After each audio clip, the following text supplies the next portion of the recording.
Maurice Nicol Psychological Commentary, Volume 5, Amwell, July 25th, 1953. Reflections on Psycho-Transformism.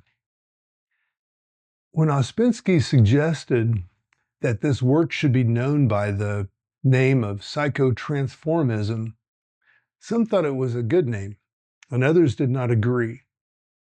Personally, I do not like the word transformism, and at the same time, psychotransformism would not sound right.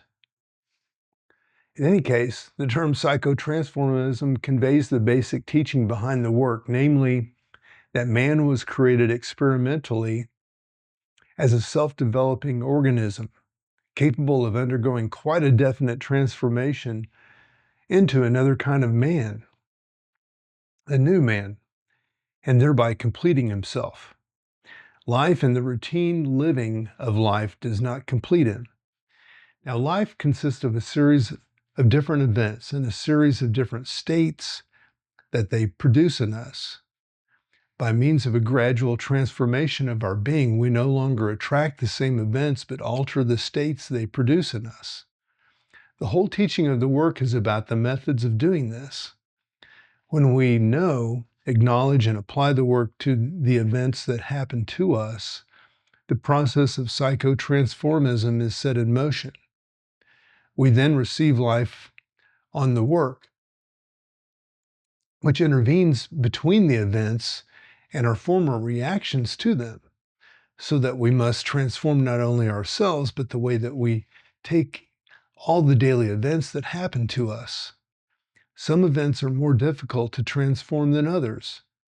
For a long time, we must not expect to be more than mere children at the work of transforming our reactions to things, such as the effects of people upon us, but we must understand that this is our most important task. When we see that what we dislike in others is a projection of what is in ourselves, unknown to us, we transform the situation. To sink into a state of sleep is not to transform the meaning of life or one's reaction to it. For example, everyone knows the feeling of heaviness, monotony, and boredom that so easily comes with the thought of the day after day routine and sameness of existence. This is one feeling that must be contended with and avoided. The more conceited you are, however, unconsciously, the more boredom arises. Conceit puts you too high up to see aright. Life should be at eye level. Boredom also comes from thinking of one's life only in terms of succession in time. Actually, nothing is ever the same except if you make it so through identifying. Again, the taste of negative states is always the same. For that reason, we do not take in new impressions and therefore suffer from that form of psychological scurvy that is due to lack of fresh impressions. We are usually identified and negative.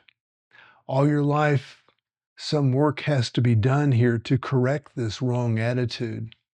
Actually, our lives are outside time and space. We should feel rather that these are inserted into time and space, like a boy looking through a peephole at a circus. Your consciousness is not in time and space any more than your mind is. You can think in a flash of countries or of stars far divided in space, and you can think in the same way of the days of ancient Rome and the present day.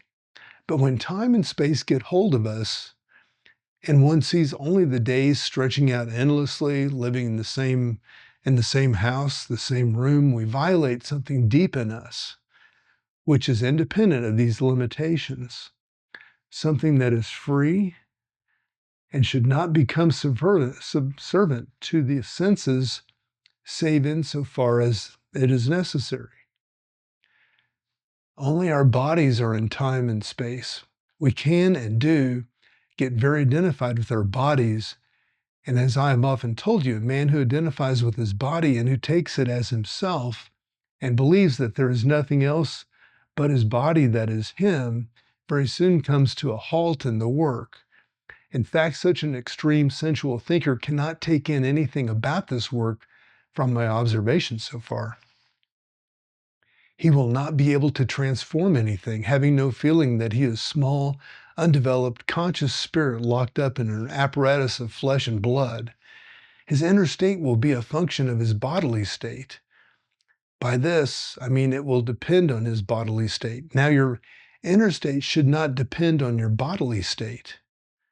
I once said to Ouspensky that when I felt fit physically, I observed that I was most asleep psychologically, and that when I was most alive psychologically, I often noticed that I was not well physically.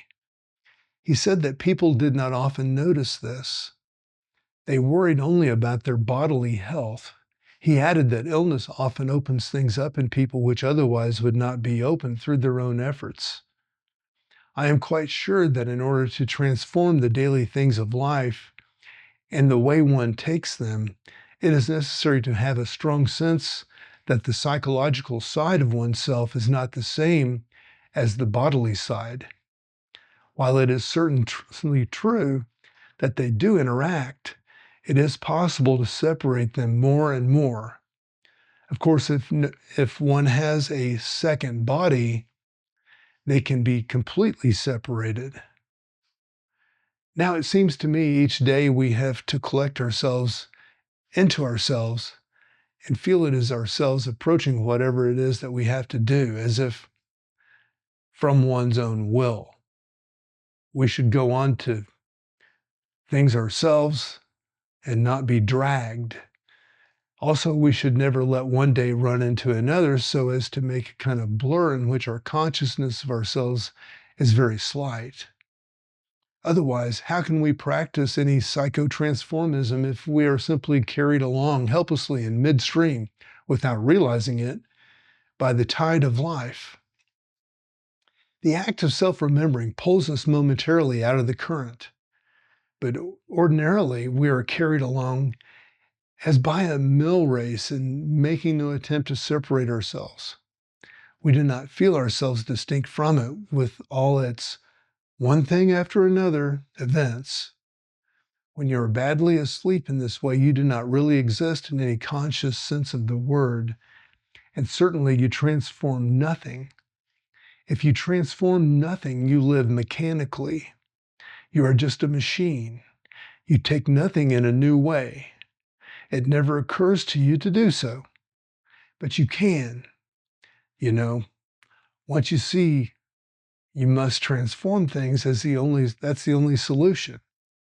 We have to make our feeling of existence far more conscious because the great defect humanity suffers from is lack of consciousness. This lack of consciousness brings about the unnecessarily bad disasters that happen to humanity. If people were more conscious, they could not do what they do, or behave as they do, or even think as they feel they do.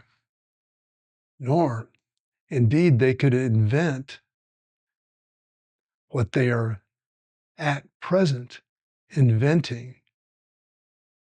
In this respect, it seems that the defect in consciousness is even greater than it ever was. Transformation is not destruction.